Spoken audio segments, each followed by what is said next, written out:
सरकार द्वारा 2 साल से राशि आवंटित न किए जाने के कारण जिले के ठेकेदारों की आर्थिक स्थिति खराब हो गई है। सरकार की दोधारी नीति के कारण ठेकेदारों के लिए आत्महत्या करने की नौबत आ गई है।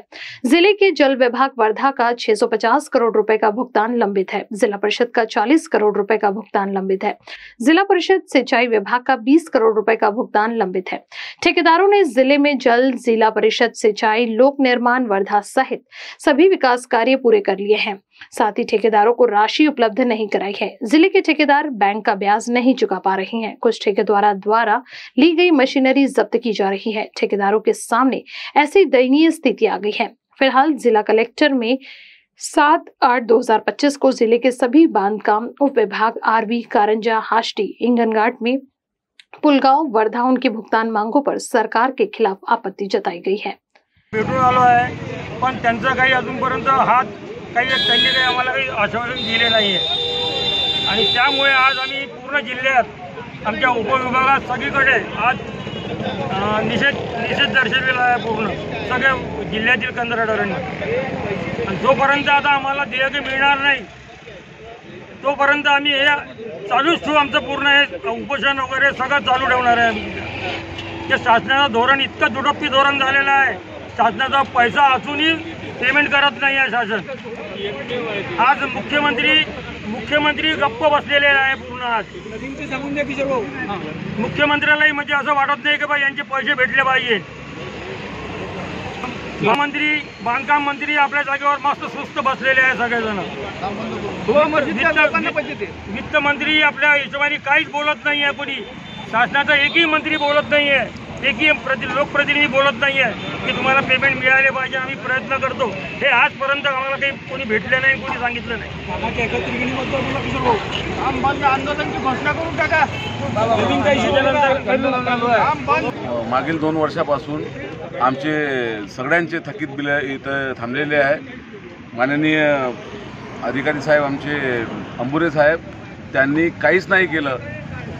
कोणाही बिलासाठी पाठपुरावा नाही केला, कोणाही बिलासाठी ते समोर गेले नाही आणि मागणी केली नाही।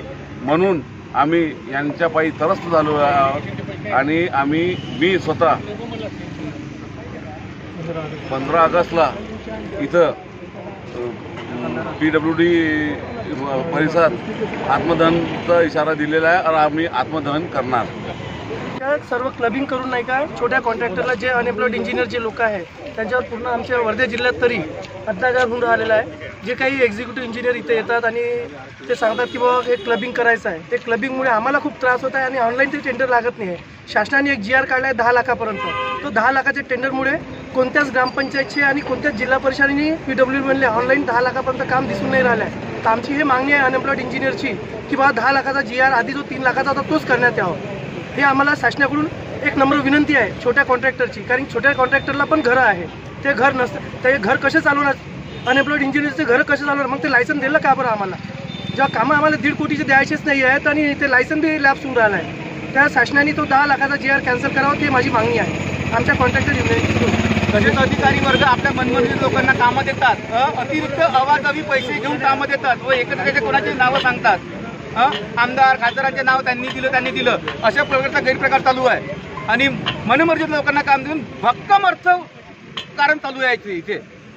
पैशासाठी पण अर्थकारण, कामासाठी पण अर्थकारण, सगळ्या गोष्टीसाठी असा हेकेकरपणाचा स्वभाव ह्या माणसाचा आहे। कार्यकारी अभियंता सार्वजनिक बांधकाम विभाग यांच्या अशा धोरणामुळे आज सगळे लोक नाराज आणि रुष्ट त्यांच्यावर काढण्यात येते। वेगवेगळ्या ठिकाणी असलेले कामं एकत्रित करून कोट्यवधी रुपयाचे कामं काढण्यात येते। कामाचं एकत्रीकरण शासनाने पहिल्यांदा थांबवले पाहिजे आणि हायकोर्टाचा निर्णय सुद्धा आहे याच्याबद्दल का क्लबिंग करू नये म्हणून। जे काम खरोखरच आवश्यक आहे ते मोठं काम काढावं, पण असं प्राकृतिक प्रमाणे करू नये, कृत्रिमरित्या कामं असे क्लबिंग करू नये। आताच्या याच्यामध्ये तुमच्या मागण्या काय? आता तर मागण्या म्हणजे हे सगळ्यात पेमेंटचा मेन मुद्दा आहे। पहिले 3 वर्षापासून पेमेंट थकीत आहे। तसेच कामाची संख्याही कमी आहे, कामही नाही आहे। जे इतक्या वर्षापासून कंत्राटदारीचा व्यवसाय करत आहेत त्यांनी का करावं?